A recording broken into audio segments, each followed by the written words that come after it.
my name is Philip Strauss and I would like to record my Intubation OSCE today. My student number is 159-273.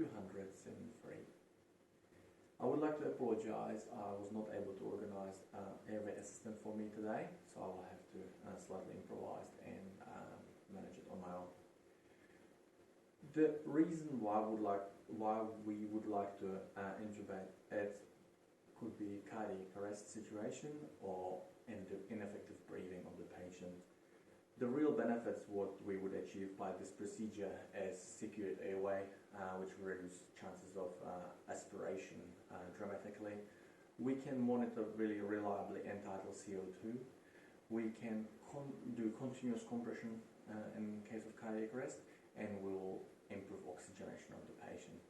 The pitfall, the downside of the procedure, it could be hypoxia or hypercarbia, which could be done while we're performing the procedure itself, taking too long and patient desaturating, or patients got so many comorbidities that actually is prone to desaturate.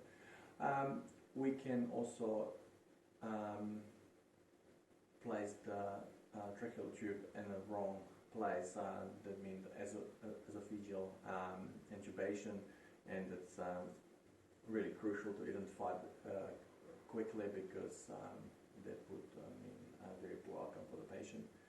And we will need to assure that the patient is actually ventilated correctly in the right time, right amount, and in case of over-ventilating the patient, which could be more than risk rate of 10, for example, will be increasing the interthoracic pressure and decreasing the cardiac output of the patient.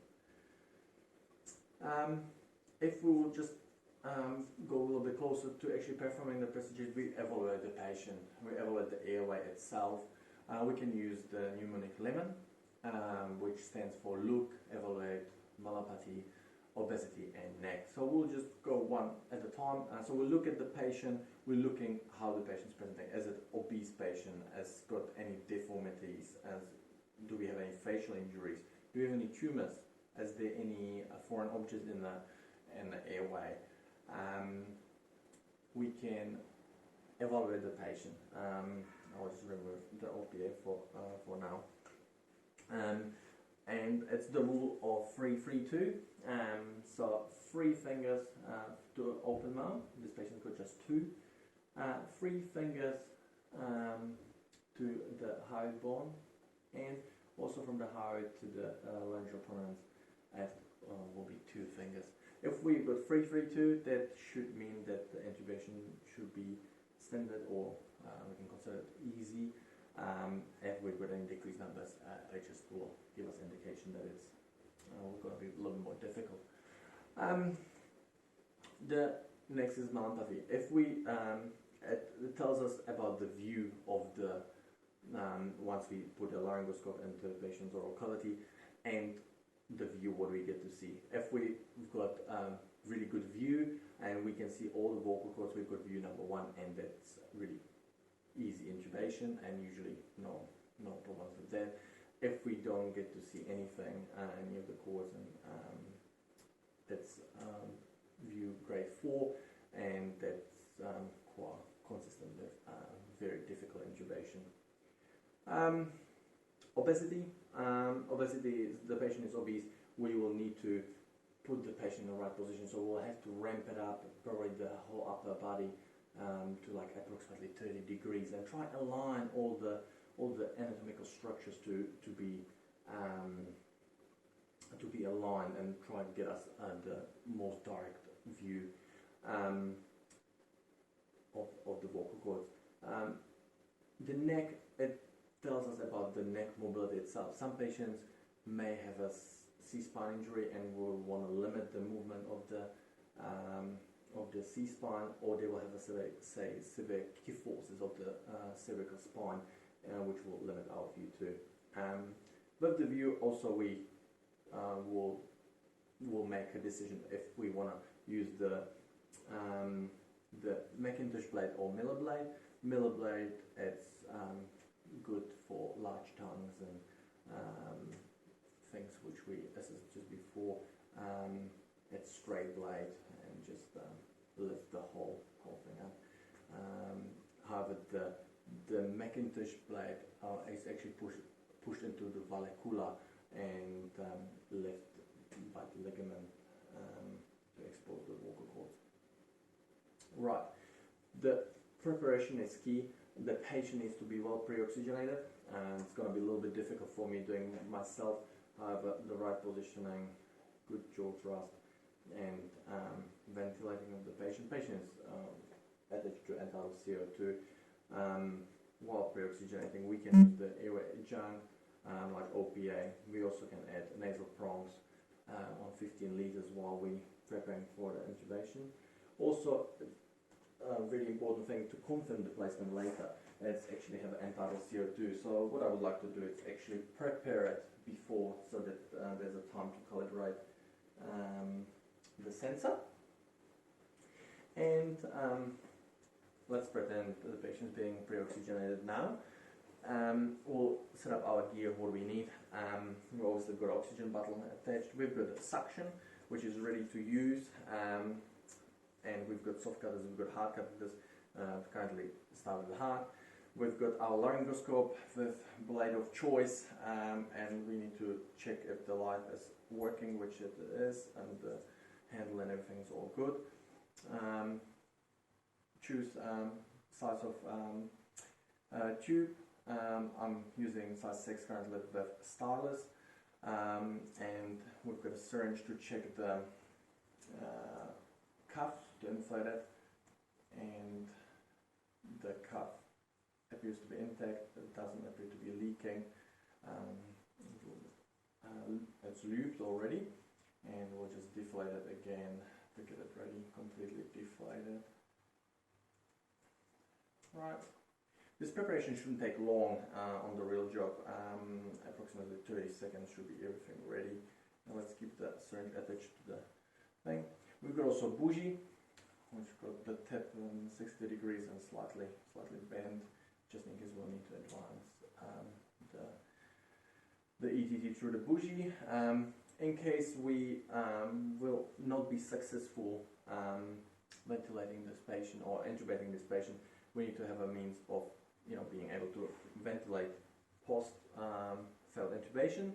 So we've got OPA currently in place, which we'll place on the right hand side. We could have an LMA if needed. We've got a bag mask, and we also got a cryotoracotomy ready. Right.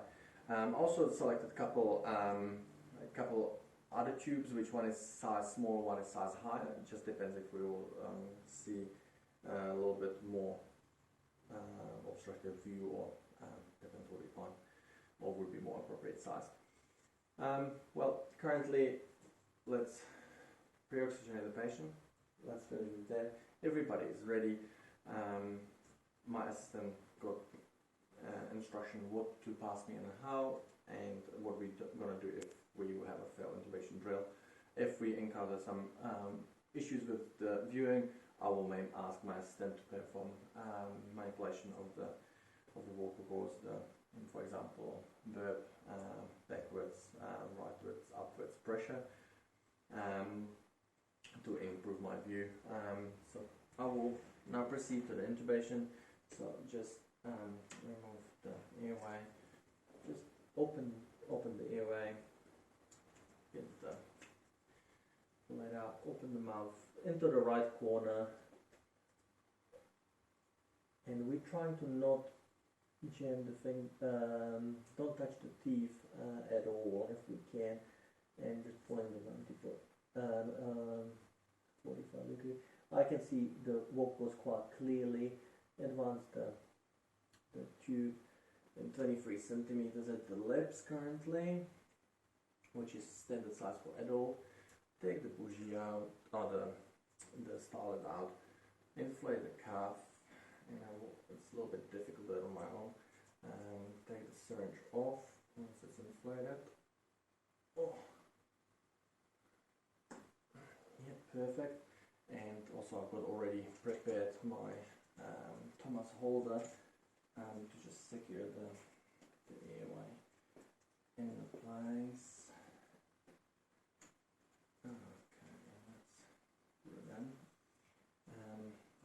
confident that the tube is in the right place because I visualized the cords very well, and I saw the tube pass them nicely.